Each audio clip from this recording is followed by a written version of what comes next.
In an unbelievable turn of events, a container ship, the colossal 11,000-ton NCL Sultan, has left the world shaking with disbelief.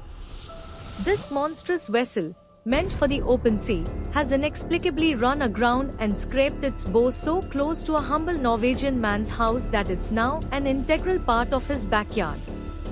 As authorities scramble to uncover the mystery behind this shocking incident, the man can only gaze in awe at the behemoth that could have been his doom. Moving on to the financial realm, the stock market faced a roller coaster ride today. The Washington Post reported that President Trump's threats towards the EU and Apple sent shockwaves through the market, with the Nasdaq taking a dramatic dive. In the sports world, the Indiana Pacers and the New York Knicks are heating things up in the Eastern Conference Finals.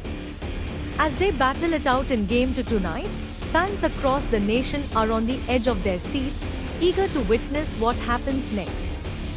President Trump also made headlines today with his announcement of a partnership between US Steel and Japanese steelmaker Nippon. The deal, worth a staggering $14 billion, promises to keep the US headquarters in Pittsburgh, sparking hope for the city's steelworkers. Lastly, a federal judge has delivered a significant blow to President Trump.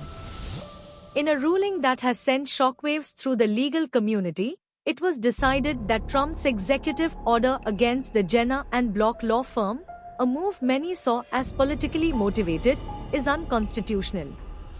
So, let's think about this. With events like these unfolding daily, one can't help but wonder what the future holds. Join us tomorrow for more updates on these stories and others that will have you questioning, debating, and reflecting on the twists and turns of our ever-changing world. Stay tuned. What's your opinion? Comment below and don't forget to subscribe.